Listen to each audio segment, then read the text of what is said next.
All right, ladies and gentlemen, it's the morning after the Dez release. The sun still came up. It still seems like a pretty day. Seems like we're going to get through it. Uh, I kind of put on the last video. I kind of said what I was thinking, and I didn't understand the plan with all this money going to the wide receivers. In that one move, I think I'm getting the plan, and without Dez, which let me first we might suffer without Dez. We might suffer a little bit, and this is the reason, not because we shouldn't see that much depreciation on the field without Dez, because we've seen that when he's not there, when he's there, Dak still gets the ball around and whatnot. But if Dez goes to a team to where he can do, the Dez stuff, he can still put up a 1,200 yard, 13, 14 touchdown season easily. He still can do that. And I see that happening for what team he goes to, because he's going to have that much fire, and and if they have the creativity to get the ball to Dez Bryant, they can do something about it. Now, on our side, if Jason Garrett doesn't have our offensive passing game going as good as that passing game what Dez is in, he's going to hear it from our fan base. Dak is going to hear it from our fan base. There's a lot of pressure on them. It's kind of, you know what it reminds me of? It reminds me of when we cut T.O. And I was I was not a T.O. fan like I'm a Dez corner. I was not in T.O.'s corner like this. But I was upset when we cut T.O. because, it left our receiving corps appearing to be thin. But at that point, we had Tony Romo, who spread the ball around to our lesser receivers, and the productivity on the field was pretty much the same. So I see that happening again, hopefully. But if this is why I'm feeling okay right now. I've already told you about free agency. We didn't go out and spend a lot of money on any free agents, and actually every last one of them. I was just thinking with a good draft, every last one of them could be cut. Maybe not Fleming, but every last one of them could not make the team. So the free agency, I like not investing in somebody to where we're stuck with that guy with a new coach. With Dez Bryant, we cut a big piece of the massive amount of money going to wide receiver. And then we're going to have Witten that's going to be retiring soon. It's going to take that off the books. And then you're going to have Beasley and T. Will. And I'm telling you, guys, this is why I said I understand the plan a little bit. Hopefully this is the plan.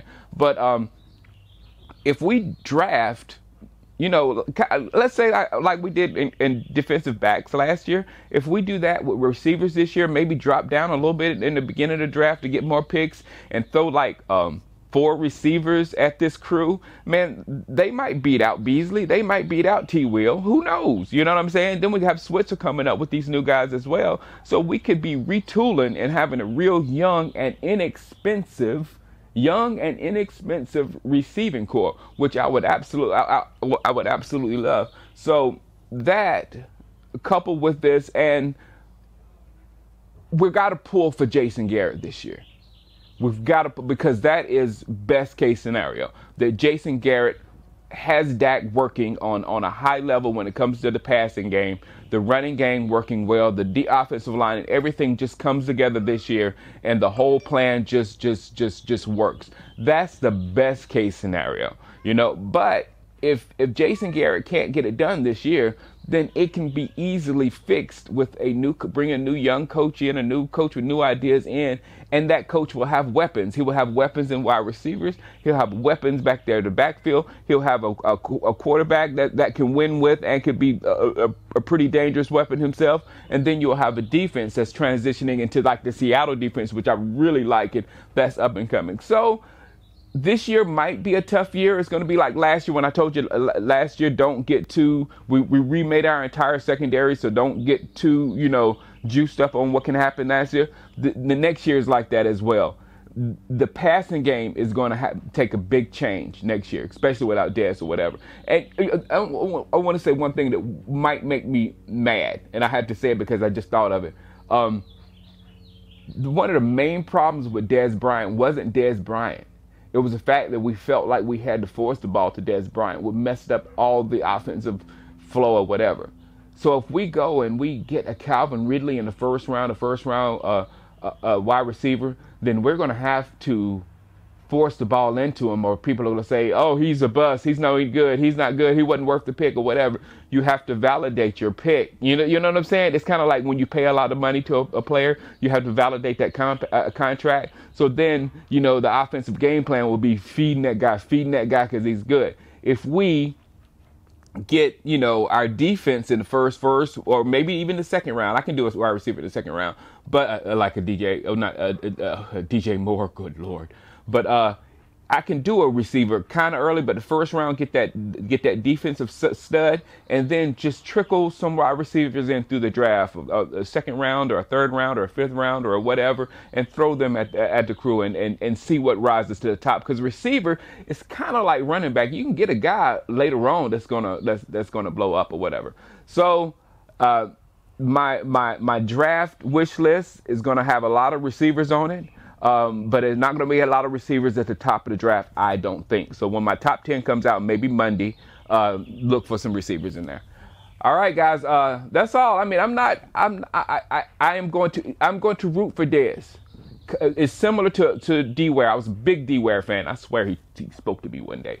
I swear he did. But I was a big D-Ware fan, and I was so happy when he went and got with Wade, because I'm a Wade fan too, and they won the Super Bowl with Denver. So I was really happy for them, genuinely happy for them. And the same thing for Dez. Without Dez, it's it's like Tony Romo. You love those guys, and sometimes the things that you love about them gets in their own way, and that's the same thing with Dez. You love him, but that heart and that passion, like right now, he's really, really been out of shape talking, and I want him to just focus and go to his new team, figure out the opportunity he has, and just rip it like he can, until he plays us, of course. And then we gotta take it to him. But I want the best for Dez. Long story short, just like I wanted the best for D-Ware, because I like the guy. I really do. All right, guys. Draft's coming up. And I'm getting in it.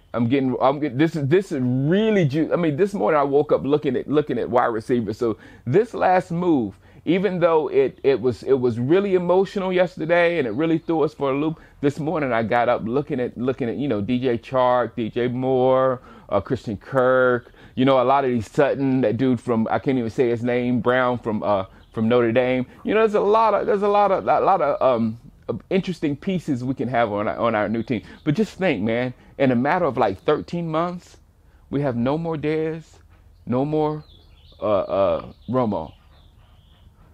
Wow, you talk about turning the page. I asked to turn the page, but boy, whoo. All right, I'll holler at you. Peace.